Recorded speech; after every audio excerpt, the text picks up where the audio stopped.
PT Permodalan Nasional Madani atau PNM Cabang Garut tengah berjibaku menyusul kasus dugaan pencatutan nama ratusan warga untuk meminjam uang di lembaga pembiayaan itu. Selain melakukan verifikasi data dan pinjaman dari masing-masing nama, PT PNM juga melakukan penyelidikan internal untuk mengusut dugaan keterlibatan karyawannya. Jika terbukti ada pihak internal PNM yang terlibat, sanksi surat peringatan hingga pemecatan menanti pelaku. Nilai kerugian dan segala macam masih kita perhitungkan dan segala macam. Tim internal juga ada tim investigasi, jadi semuanya sedang berjalan. Tapi memang ada Pak penyalahgunaan identitas untuk peminjaman di PNM ini? Nah ini sedang dilakukan verifikasi. Kita sedang melakukan verifikasi dulu Pak, berapa jumlah korban yang merasa dirugikan itu Pak. Nah kemarin udah aparat sama kepolisian dan segala macam, kita siap bertanggung jawab apapun. Dugaan pencurian data yang digunakan untuk mencatut pinjaman uang di PT PNM mengemuka setelah ratusan warga di Desa Sukabakti, Tarogong Kidul, Garut tiba-tiba ditagih utang pinjaman uang. Jumlahnya bahkan tak sedikit, mulai dari ratusan ribu hingga 2 juta rupiah. Padahal mereka merasa sama sekali tidak meminjam uang.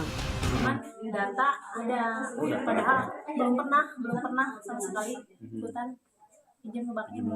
Kaget, kenapa kok bisa data pendudukan bisa tersebar gitu. Malah ibu tidak merasa ya? Tidak merasa, soalnya nggak pernah gitu ikut-ikutannya gitu ya, berjanji nggak pernah. Soalnya beragam, ada 850, ada yang 2 juta. Hasil pendataan desa, setidaknya 407 warga dari 6 RW menjadi korban. Pihak desa pun telah melakukan mediasi dengan PT PNM sebagai pemilik dana dan kepolisian. Polisi pun kini telah membuka posko pengaduan bagi warga yang merasa menjadi korban penagihan pinjaman fiktif. Dan kami juga sudah membuka posko di Desa Tarogong Kidul, ulangi di Kecamatan Tarogong Kidul di Polsek tepatnya. Kemudian juga di Polres kami juga sudah membuat posko terkait. Sampai dengan saat ini ada 407 yang sudah berhasil dihimpun. Kemudian 299 itu sudah dilakukan verifikasi dan sudah dinyatakan bahwa 299 ini clear, tidak ada pinjaman. Oke, di verifikasi berarti mereka sudah terbebas begitu ya dari utang fiktif ini ya Pak ya? Ya, jadi sudah clear 299 ini. Meski sudah ada sebagian warga yang diverifikasi tidak melakukan pinjaman, penyelidikan dan investigasi kasus dugaan pencurian data warga ini masih terus berlanjut. Namun, polisi belum menerima laporan dari lembaga pembiayaan PT PNM untuk mengusut dana perusahaan yang hilang terkait kasus itu. Tim Liputan Kompas TV, Kabupaten Garut, Jawa Barat. Informasi lebih lengkap kita tanya jurnalis Kompas TV Ridwan Mustafa yang ada di Garut, Jawa Barat. Ridwan, apakah ada tambahan jumlah korban pinjaman fiktif yang melapor ke posko pengaduan polisi sejauh ini, Ridwan?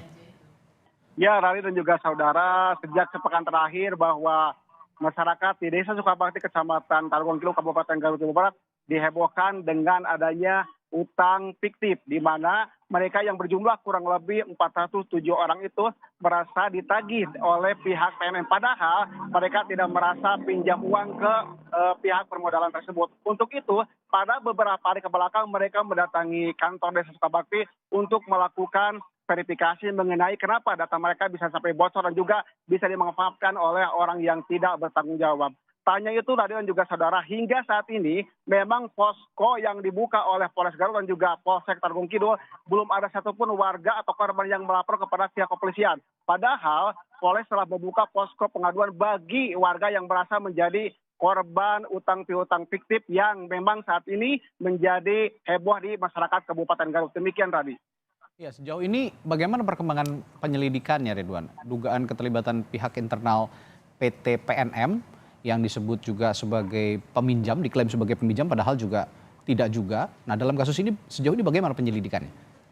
Beberapa saat yang lalu saya sempat ngobrol dengan sekretaris perusahaan PNM, yaitu Bapak Lalu Patria, di mana dia mengatakan bahwa hingga saat ini proses investigasi juga verifikasi dari pihak internal PNM masih dilakukan dan butuh waktu beberapa hari untuk nantinya bisa menghasilkan sejauh mana langkah yang akan dilakukan oleh pihak PNM termasuk korban yang memang menjadi korban dari utang piutang ini. Namun demikian hingga saat ini sudah 299 yang dinyatakan clear dan tidak tersangkut utang piutang yang memang ada kaitannya dengan PNM seperti itu. Tak hanya itu saudara, bahwa hingga saat ini pun polisi terus melakukan pemantauan supaya pada kasus ini tidak ada masyarakat yang merasa dirugikan, termasuk untuk menjaga kondusivitas di daerah Sukabakti, Kecamatan Tarogong Kidul. Demikian Radi.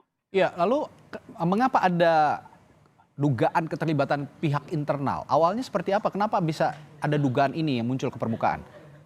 Jadi memang awalnya bahwa sistem pinjaman ini dilakukan secara berkelompok. Nah, di mana saat itu pihak PNM mempercayakan kepada ketua kelompok, ya, di mana setiap kelompok itu berjumlah maksimal 10 orang dengan kisaran pinjaman 2 juta rupiah. Namun mungkin saja ini apakah ada keterlibatan pihak internal ataupun pihak eksternal. Nah, hingga saat ini masih diusut tuntas oleh pihak investigasi dari PNM itu sendiri. Termasuk bahwa saat ini pihak PNM pun belum bisa melaporkan berkaitan dengan kasus ini kepada pihak kepolisian, termasuk hingga ke saat ini pun pihak PNM belum bisa menyimpulkan berapa kerugian yang dialami oleh pihak PNM berkaitan dengan kasus tersebut. Tak hanya itu saudara, yang ironis sekali bahwa dalam kasus ini dalam satu keluarga ada beberapa orang yang menjadi korban, sebut saja misalnya ibunya, anaknya, suaminya, bahkan ada pula anak yang telah meninggal dunia tapi dia tercatut namanya hingga dijadikan sebagai nasabah dalam pinjaman fiktif ini. Demikian Radi.